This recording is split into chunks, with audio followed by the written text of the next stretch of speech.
England don't really have any selection issues. So what we did was we tried to pick out one of our several hundred questions that came in on hashtag #BuzzLive, and we thought it's a little relevant.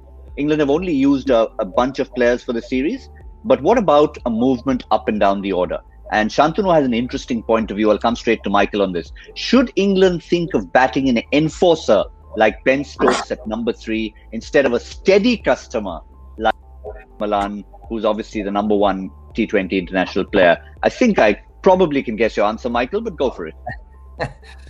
Well, it's quite a strong topic in the UK when David Malan doesn't quite fire as he didn't in the last game, and he's pretty much scored at 100 strike rate. There's always that debate of, do you need more power at number 3, a more explosive player? But David Malan is the number 1 T20 player in the world, and you just look at those numbers: a strike rate of 145, an average of 51, which is remarkable in T20 cricket. He's only played 22 games. I don't mind a steady customer in T20 cricket, which allows the flamboyant players to play around them. And I think real good T20 teams, of course, you need to be hitting 6s and 4s. But I think if you've got one rock and one very consistent player that just knocks it around, of course, Milan's got boundary options. That strike rate of 145 is more to the back end of his innings. His first 15, 20 balls, he generally likes to get in. He likes to knock it around. He'll score at 100, 110 strike rate, and then he explodes towards the end.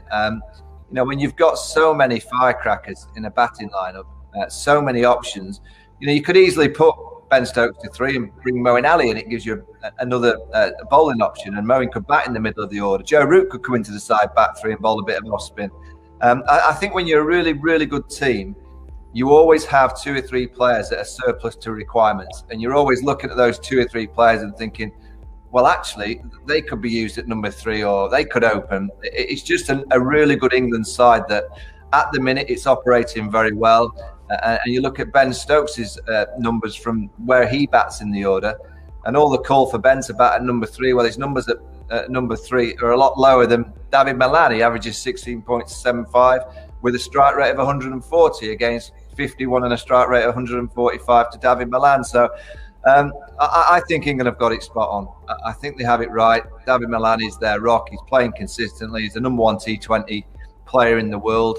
I don't think he's that kind of player that I'd be rushing out of the bar. If I'm ordering a pint, I'm not rushing out the bar to see David Malan bat.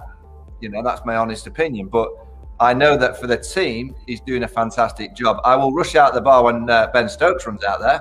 I'll be dropping my drink and getting out there to make sure that I'm watching him. But you do need that steady player, and I think David Malan deserves a lot of credit for the way that he's done that. Well, as long as you've picked up the tab before you left, Michael, we'd be fine either way, whoever you're going to watch. I never buy a drink.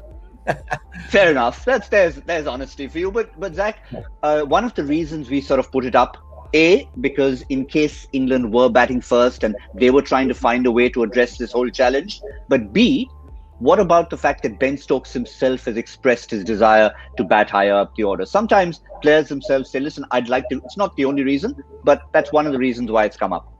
Well, everyone wants to bat in that 1, 2, 3 in this format. If you're a batter, you want to be out there, face maximum deliveries. You can have the luxury of taking your time. You can build an innings the way you want. But that luxury is not there with everyone. And as team management also, you need to understand and identify what kind of roles which you're looking at. And there are certain players which are capable of doing a certain role. With Ben Stokes, you have that power, and it's not easy to find those kind of players batting at number 4, 5, 6. So that's where the real value is. So whether Ben Stokes likes it or he doesn't like it, I think that's something which he adds and adds value to the team. Where you can actually see Ben Stokes coming up the order, maybe if you're chasing a really humongous total and you need to go from the word go, and even if you lose wicket, you need to keep up that tempo. In those situations, maybe Ben Stokes can be used as floater.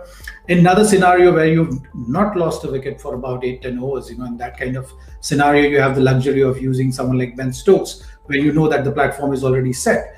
But typically when the game goes, I think a player like David Malan adds a lot of value, because he's someone who is rotating the strike, is absorbing the pressure, and at times you need that certain phase to be out of the game.